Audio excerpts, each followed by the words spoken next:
The trouble with steam pumps, this one is part 3, a Southworth Engine's large duplex steam pump. What's wrong with this? It's very well made and it looks good. It was built by an old friend of mine who sadly passed away a few years ago by the name of Bernard Walker. Over a considerable number of years, Bernard built many steam engines. He mainly ran them on the bench on compressed air. There were always a few of them running at the West Riding Small Locomotive Society's annual rally. After Bernard died, I bought this particular engine from his son. And it always ran quite well and pumped water okay. Then I sold it. After I sold it, I had a telephone conversation with the man who'd bought it, and he said it didn't pump water. I explained that valves on these pumps can often stick. As a solution, I suggested warming up the water chest using some boiling water. But he'd already removed the water chest cover, and when he resealed it, he used lots and lots of silicone rubber, and that was the end of it as a water pump. I fixed that though. 3 strip downs later and lots of cleaning, I got rid of it all. I think I'll start this episode by showing you a top tip. In this clip, I'm placing a stainless steel ball into a 5/16 by 32 union nut. The outlet from the water pump feeds the boiler, but I need to block up the bypass valve, and this is the way I do it. Now it's time to admit some air and see what happens. I'm not too confident because the last time I tried this on steam, the steam pump would not pump water into the boiler against the boiler pressure. As you can hear by the horrible noise that the Stewart safety valve is making, the boiler is at working pressure, 60 pounds per square inch. And when I open the regulator valve to the pump, it seems to work fine. That's because it's pumping air and most of it is going back to the water bottle. Here you can clearly see the effect of the air bubbles. It's trying to pull the water, but it's not quite getting there. I'm thinking that maybe the water valves are still stuck. I stopped the pump and restarted it. The pump really doesn't sound right, it's just not got the right vibe at all. At this stage I thought it would be a good idea to remove the pipe and pump a lot of steam oil in. I assembled the large Stewart Victoria steam plant, of which this pump is part of, to the customer who I sold the pump to in the first place, and most of the running that it had was on compressed air by his 2 small sons, without any oil. Now that the steam chest and cylinders are absolutely flooded with steam oil, it does sound very different. But it sounds far from how it should sound. Everything appears to be blowing. I really do have a good idea what's gone wrong here. Before I use my airline, I've got into the habit of putting a squirt of oil into the fitting as it goes on to the end. And this provides enough oil to run steam engines all day long. The only problem with this boiler and pump and engine combination is, as the air goes into the boiler, so does some oil. It's not a massive problem, and even when I run it on steam, it soon clears. I'm getting desperate now. I'm adjusting the position of the valves. I shouldn't have to do this because normally the pump runs okay, it just doesn't pump against boiler pressure. In this clip I'm randomly moving the positions of the lock nuts, and now the pump doesn't want to run at all. Setting these pumps can be fiddly. You need to know where the valve is in the steam chest to start with. It needs to uncover the ports equally at each end.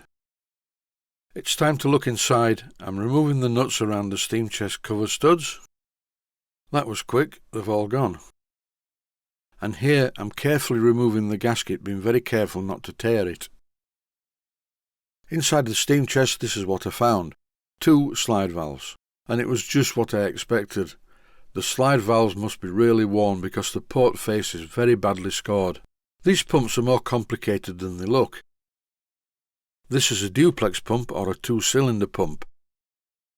And what happens is, the movement of one piston in one cylinder moves the position of a slide valve, but there is a crossover. For instance, the right-hand slide valve admits and exhausts steam to the left-hand cylinder, and the left-hand slide valve does the same to the right-hand cylinder. The single-cylinder steam pumps do exactly the same, but they don't have a second cylinder, they have what's called a shuttle piston, and this moves the other slide valve, so the crossover principle is the same on both types. You can just about remove the steam chest cover without doing anything else, but I need to go into this much further, so I do need to dismantle some parts of the pump. With the steam chest out of the way, as you can see, it's not as simple as it first seems. The port face is a separate entity, and in this case it's going to be useful when I clean it up to reface the ports. This block also supports the two levers that connect to the piston rods, so here I'm removing the pins, then I'll be able to lift off the whole assembly as one unit. As I remove this block, you can clearly see how badly marked the port face is. If you fancy building one of these pumps, they can be very rewarding to build. I personally wouldn't bother.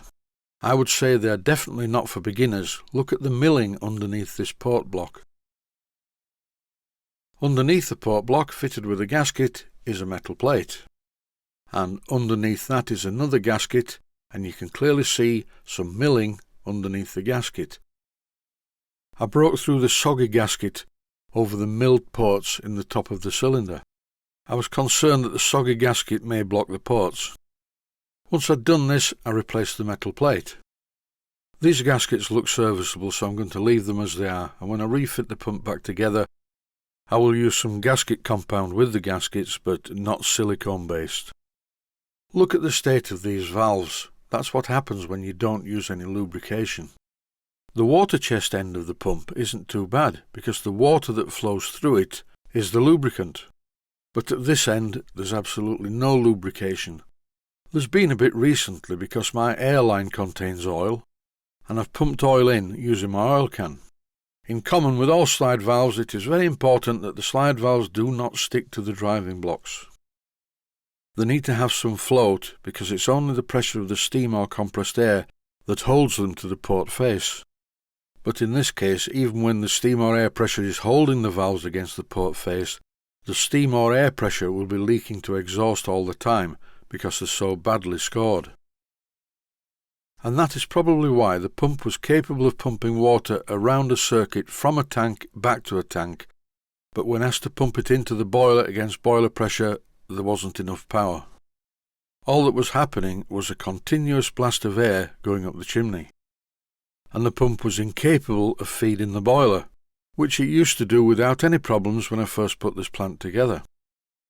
Hopefully in the next episode I will sort this problem, reassemble the pump, and everything will be wonderful.